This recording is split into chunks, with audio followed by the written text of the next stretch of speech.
నమస్తే, welcome to yes news. ముందుగా headlines. రాష్ట్ర ప్రభుత్వం అధికారికంగా నిర్వహిస్తున్న ప్రజాకవి, సామాజిక సంస్కర్త యోగి వేమన జయంతి. 20 లక్షల ఉద్యోగాలు ఇస్తానని హామీలు ఇచ్చి అధికారంలోకి వచ్చిన కూటమి ప్రభుత్వం ఒక్క ఉద్యోగం కూడా ఇవ్వలేదని ఆరోపణలు చేసిన AIYF general secretary Paruchuri Rajendra. ప్రజాకవి, సామాజిక సంస్కర్త యోగి వేమన జయంతిని రాష్ట్ర ప్రభుత్వం అధికారికంగా నిర్వహిస్తోంది. ఈ సందర్భంగా ముఖ్యమంత్రి నారా చంద్రబాబు నాయుడు యోగి వేమనకు ఘన నివాళులు అర్పించారు. ఈ మేరకు సామాజిక మాధ్యమం ఎక్స్ వేదికగా స్పందిస్తూ వేమన తన పద్యాల ద్వారా కుల మత భేదాలు, మూఢ నమ్మకాలను పాలద్రోలిన కృషిని ప్రశంసించారు. విశ్వదాభిరామ వినుర వేమ అనే నీతి సూత్రాలు ఈనాటి సమాజానికి మార్గదర్శకమని, ఆయన బోధనలు అనుసరణీయమని చంద్రబాబు కొనియాడారు. ప్రజాకవి, సామాజిక సంస్కర్త యోగి వేమన జయంతి సందర్భంగా ఆయనకు ఘన నివాళులు అర్పించారు. ఇంద్రకీలాద్రిపై వేంచేసి ఉన్న శ్రీ దుర్గా మల్లేశ్వర స్వామివారి దేవస్థానంలో గత 16 రోజులకు గాను భక్తులు సమర్పించుకున్న కానుకలను అధికారులు లెక్కించారు. ఈ లెక్కింపులో నగదు 2,60,86,479 రూపాయలు కాగా, బంగారం 135 గ్రాములు, వెండి 2,858 గ్రాములు ఉన్నాయి. భక్తులు వివిధ దేశాలకు చెందిన కరెన్సీని కూడా మొక్కుబడిగా సమర్పించారు. ఈవో సీనా నాయక్ పర్యవేక్షణలో ఈ హుండీ లెక్కింపు జరిగింది. ఫిబ్రవరి 12న కార్మిక సంఘాల ఆధ్వర్యంలో జరిగే అఖిల భారత సార్వత్రిక సమ్మెను జయప్రదం చేయాలని కార్మిక సంఘాల నాయకులు, రైతు సంఘాల నాయకులు పిలుపునిచ్చారు. కార్పొరేట్ల హద్దు లేని దోపిడీ కోసం లేబర్ కోడ్స్ సరికొత్త సాధనాలుగా మారాయని ఆరోపణలు చేశారు.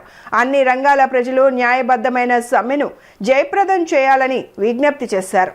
సోమవారం బాలోత్సవ భవన్లో రైతు సంఘాలు, కార్మిక సంఘాల నాయకులు మీడియా సమావేశం నిర్వహించారు.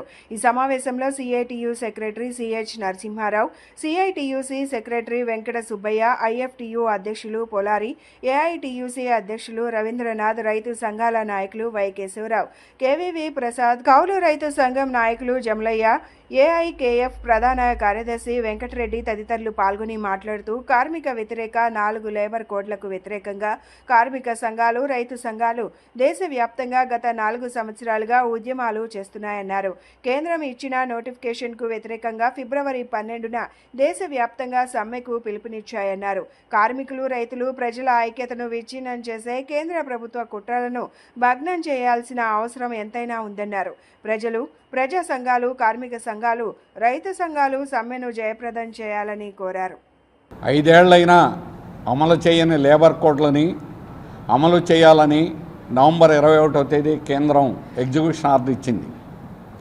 ఈ లేబర్ కోడ్లు అమలుకు వ్యతిరేకంగా దేశవ్యాప్తంగా ఫిబ్రవరి 12వ తేదీన యావత్ దేశవ్యాప్త కార్మిక సంఘాలు, సంయుక్త కిసాన్ మోర్చా భాగస్వాములైన రైతు, వ్యవసాయ కార్మిక, కౌలు సంఘాల, కిసాన్ మోర్చా సంఘాలు కలిసి దేశవ్యాప్తంగా సార్వత్రిక సమ్మె జరపాలని, డూ ఆర్ డై ఈ సమ్మె జరపడం అనేది కార్మిక వర్గం యొక్క రక్షణకి, మనుగడకి, స్వాతంత్రం ముందు నుంచి సాధించుకున్నటువంటి కార్మిక చట్టాలను కాలరాసే కేంద్ర ప్రభుత్వ బీజేపీ కుట్రని బద్దలు కొట్టడానికి తీవ్రంగా కార్మిక వర్గం ఈ సమ్మెలో పాల్గొవాలని పిలిపివ్వడం జరిగింది.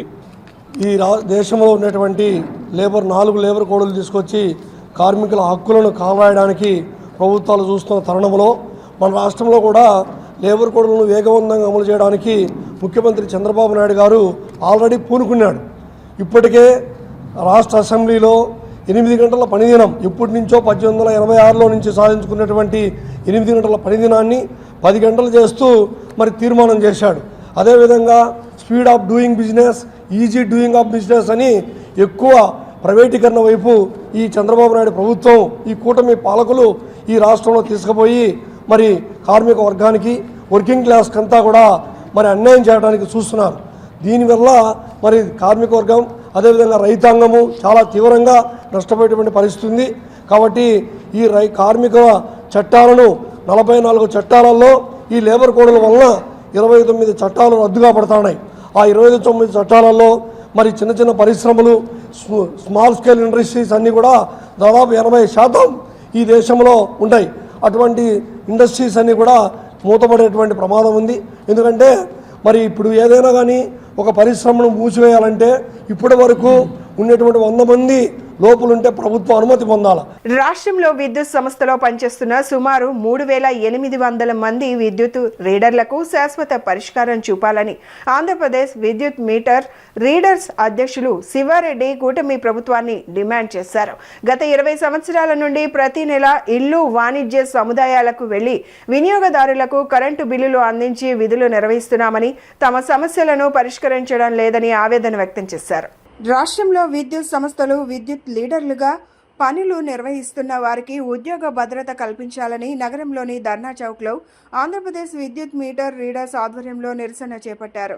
ఈ సందర్భంగా యూనియన్ అధ్యక్షులు శివారెడ్డి మాట్లాడుతూ మీటర్ రీడర్స్కు ఉద్యోగ భద్రత కల్పించి నెలవారీ వేతనాలు చెల్లించాలని డిమాండ్ చేశారు.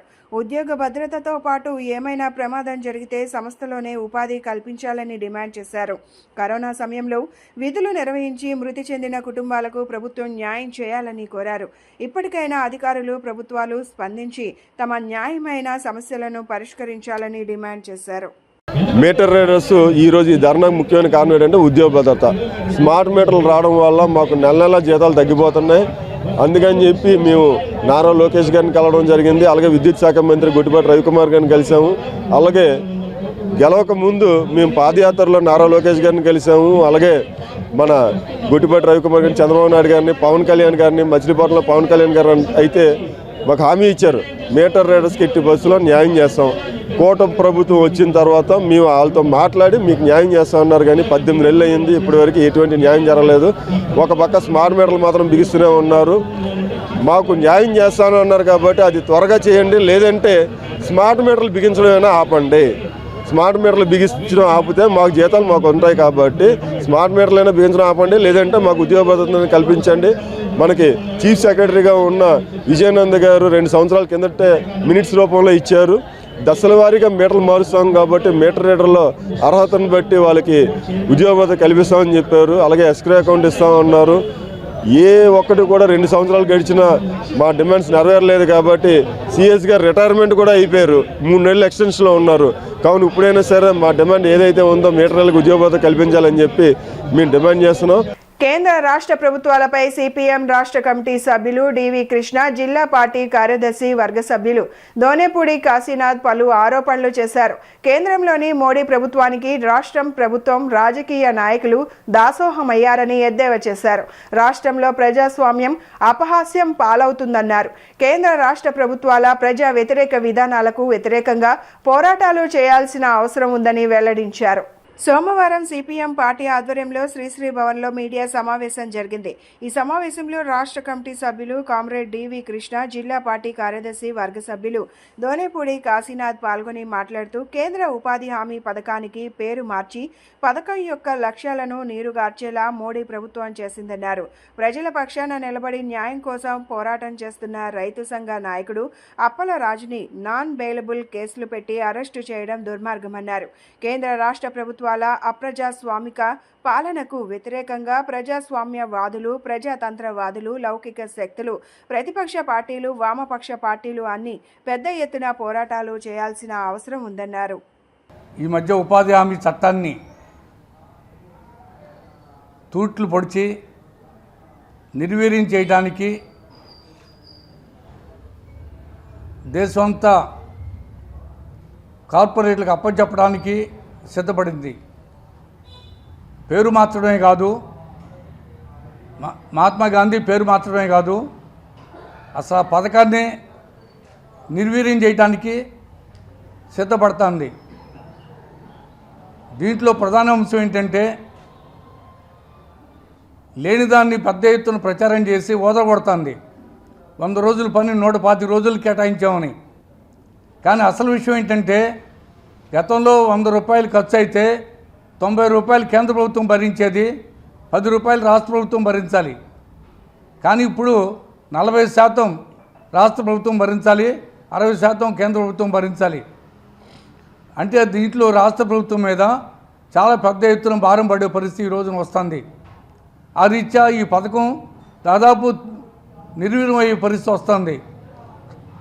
రాష్ట్ర ప్రభుత్వాలు 40% భరించడం అంటే చిన్న విషయం కాదు. కానీ ఏమాత్రం దీన్ని ప్రచారం రాకుండా, దీన్ని ముందుకు తేకుండా మీడియాలో పెద్ద ఎత్తున ప్రచారం చేసి ప్రధానమంత్రి కానించి మొత్తం బీజేపీ అంతా ప్రచారం చేసి కొడుతున్న పరిస్థితి ఈ రోజున మనం చూస్తున్నాం. జాతీయ గ్రామీణ ఉపాధి పథకం యూపీఏ గవర్నమెంట్ ఉండగా వామపక్ష పార్లమెంటు సభ్యుల ఆధ్వర్యంలో ముఖ్యంగా సిపిఎం సూచన మేరకు ఈ ఉపాధి పథకాన్ని ఆనాటి యూపీఏ ప్రభుత్వం రూపొందించింది. ఆ రూపొందించినటువంటి పథకాన్ని ఈరోజు మహాత్మా గాంధీ అని చెప్పనేటువంటి పేరుంది కాబట్టి ఆ మహాత్మా గాంధీ పేరు తీసేస్తే తప్ప ఈ పథకం అమలు చేయడం సాధ్యం కాదని చెప్పనేటువంటి కుట్రతో కుయుక్తులతో మోడీ ప్రభుత్వం రామ్ అని చెప్పనని ఇంకో రకరకాలైనటువంటి పేర్లు పెట్టి ఆయన పేరు అమిత్ షా పేరు పెట్టుకుంటే అదో రకం, వాళ్ళిద్దరు పేర్లు లేవు, రామ్ పేరు పెట్టారు ఎవడో మాట్లాడకుండా ఉండటానికి. ఆయన చనిపోయిందే హే రామ్ అని చెప్పి చనిపోయాడు మహాత్మా గాంధీ నాథురామ్ గాడ్సే కాల్ చేసినటువంటి సందర్భంలో. అందుకని బహుశా మేము రామ్ పేరు పెట్టామని చెప్పనని కూడా చెప్పిన ఆశ్చర్యంలే. అటువంటి ఉపాధి పథకాన్ని కోట్లాది మందికి గ్రామీణ ప్రాంతాల్లో ఉపాధిగా పనికొచ్చేటువంటి పథకాన్ని రద్దు చేసేటువంటి అర్హత ఎవడిచ్చాడు నీకు మోడీ అని అడుగుతున్నాము. ఇది తప్పు అని చెప్పనేటువంటిది ప్రజాస్వామ్యవాదులు, ప్రజాతంత్రవాదులు, లౌకిక శక్తులు, ప్రతిపక్ష పార్టీలు, వామపక్ష పార్టీలు అన్నీ దేశవ్యాప్తంగా దీని మీద నిరసన వ్యక్తం చేసినాయి. 20 లక్షల ఉద్యోగాలు ఇస్తానని హామీలు ఇచ్చి అధికారంలోకి వచ్చిన కూటమి ఒక్క ఉద్యోగం కూడా ఇవ్వలేదని AIYF general secretary Paruchuri Rajendra కూటమి ప్రభుత్వంపై ఆరోపణలు చేశారు. కనీసం నిరుద్యోగ భృతి కూడా ఇవ్వడం లేదని, నిరుద్యోగ యువత పట్ల ప్రభుత్వ నిరంకుశ వైఖరికి వ్యతిరేకంగా జనవరి 30న ర్యాలీతో కూడిన ధర్నా చేస్తున్నట్లు వెల్లడించారు. సోమవారం దాసరి భవన్లో ఏఐవైఎఫ్ రాష్ట్ర ఉపాధ్యక్షులు లంకా గోవిందరాజుల ఆధ్వర్యంలో మీడియా సమావేశం నిర్వహించడం జరిగింది. ఈ కార్యక్రమంలో AIYF state secretary Parchuru Rajendra, state president Mojjada Yugandhar, AISF state president Andagala Sai Kumar తదితరులు పాల్గొని మాట్లాడుతూ రాష్ట్ర ప్రభుత్వం నిరుద్యోగ యువతకు ఎన్నికల్లో ఇచ్చిన వాగ్దానాలను నెరవేర్చలేదన్నారు. 2 లక్షల ఉద్యోగాలు ఇస్తామని చెప్పి ప్రభుత్వ సెక్టార్లో ఖాళీగా ఉన్న పోస్టులను కూడా భర్తీ చేయడం లేదన్నారు. ప్రతి సంవత్సరం జనవరి నెలలో ఇస్తానన్న జాబ్ క్యాలెండర్ ఇవ్వలేదన్నారు. నిరుద్యోగులను, విద్యార్థులను కూటమి ప్రభుత్వం మోసం చేసిందన్నారు. నిరుద్యోగుల పట్ల ప్రభుత్వం అనుసరిస్తున్న విధానాలకు వ్యతిరేకంగా జనవరి 30వ తేదీన పెద్ద ఎత్తున ధర్నా నిర్వహిస్తున్నామన్నారు. ఈ కార్యక్రమంలో 1000 మంది విద్యార్థులు, నిరుద్యోగులు హాజరవుతారని చెప్పారు. రాష్ట్రంలో నిరుద్యోగులు ఎదుర్కొంటున్నటువంటి నిరుద్యోగ సమస్య పరిష్కారం చేయాలని చెప్పేసి కోరుతూ అఖిల భారత యువజన సమైక్య ఏఐవైఎఫ్ ఆంధ్రప్రదేశ్ రాష్ట్ర సమితి ఆధ్వర్యంలో జనవరి 30న విజయవాడలో నిరుద్యోగ రణబేరి కొలువులకై కొట్లాడదాం రండి అంటూ ఇక్కడ కార్యక్రమం నిర్వహించడం జరుగుతూ ఉంది. ఈ కార్యక్రమంలో పెద్ద ఎత్తున నిరుద్యోగులు పాల్గొని జయప్రదం చేయాలని చెప్పేసి అఖిల భారత యువజన సమైక్య ఏఐవైఎఫ్ రాష్ట్ర సమితిగా నిరుద్యోగతకి పిలుపునిస్తా ఉన్నాం. ఈ రాష్ట్రంలో కూటమి ప్రభుత్వం అధికారంలోకి రాకముందు యువగలం పాదయాత్ర ద్వారా సూపర్ 6లో భాగంగా బాబు షూరిటీ భవిష్యత్తు గ్యారంటీ అంటూ నిరుద్యోగ యువతకు మేము హామీ ఇస్తున్నాము. మేము అధికారంలోకి రాగానే జాబ్ క్యాలెండర్ ప్రకటిస్తాము, 20 లక్షల ఉద్యోగాలు కల్పన చేస్తాము, ఏటా నెలకి 3,000 రూపాయల నిరుద్యోగ భృతి ఇస్తామని చెప్పేసి అధికారంలోకి వచ్చారు. అధికారంలోకి వచ్చిన తర్వాత ఒక్క ఉద్యోగం కూడా భర్తీ చేసినటువంటి పరిస్థితి లేదు, జాబ్ క్యాలెండర్ ప్రకటించినటువంటి పరిస్థితి లేదు. 2 జనవరి 1 పూర్తయినా కూడా ఇంతవరకు జాబ్ క్యాలెండర్ ప్రకటించలేదు. కొత్త ఉద్యోగాలు ఇవ్వకపోగా ఉన్నటువంటి వాలంటీర్లకి ఉగాది రోజు తీపి కబురు చెప్తున్నానని చెప్పి 2,60,000 మంది వాలంటీర్లని రోడ్డును పడేశారు. అఖిల భారత యువజన సమైక్య ఆధ్వర్యంలో చలో విజయవాడ జనవరి 30 పిలుపునివ్వడం జరిగింది. ఈ సందర్భంగా ముఖ్యంగా ప్రధాన కారణం ఏంటంటే ఎన్డీఏ గవర్నమెంట్ ఎన్నికలు రాకముందు ప్రత్యేకంగా పరోక్షంగా 20 లక్షల ఉద్యోగాలు కల్పిస్తామని చెప్పి ఆనాడు పాదయాత్రలు చెప్పి ఈరోజు అధికారం చేపట్టిన తర్వాత ఉద్యోగం అంటే వచ్చిందంటే 3 వచ్చింది. 1 బాబు ముఖ్యమంత్రి, 2 వాళ్ళ బాబు మంత్రి, 3 పవన్ కళ్యాణ్ డిప్యూటీ ముఖ్యమంత్రి. 3 ఉద్యోగాలు మాత్రమే ఈ రాష్ట్రంలో ఇవ్వడం జరిగింది.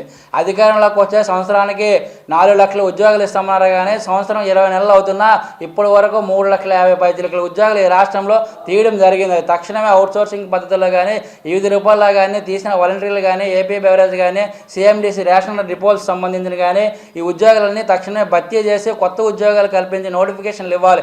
రాష్ట్రంలో ఎన్నికలకు ముందు నారా లోకేష్ గారు యువగలం పేరుతో పాదయాత్ర చేస్తూ ఖచ్చితంగా మేము నిరుద్యోగ భృతి కల్పిస్తాం, జాబ్ క్యాలెండర్ ఇస్తాం, జాబ్ క్యాలెండర్ ప్రకారం మేము జాబులు డిక్లేర్ చేస్తాం, నిరుద్యోగులందరికీ మంచి శుభవార్త రాబోతుంది, మా ప్రభుత్వం అధికారంలో రాబోతుందని చెప్పేసి చాలా గొప్పగా యువకాలంలో అడుగడుగున పాదయాత్రలో ఆ రోజున యువకులందరూ కూడా మా ఉద్యోగాలు చాలా ఇబ్బందికర పరిస్థితులు ఉన్నాయని చెప్పేసి అంటుంటే మేము రాబోతున్నాం ఇస్తున్నాం అని చెప్పి గొప్పగా చెప్పారు. 20 లక్షల ఉద్యోగాలు కూడా మేము ఇవ్వబోతున్నాం అని చెప్పారు.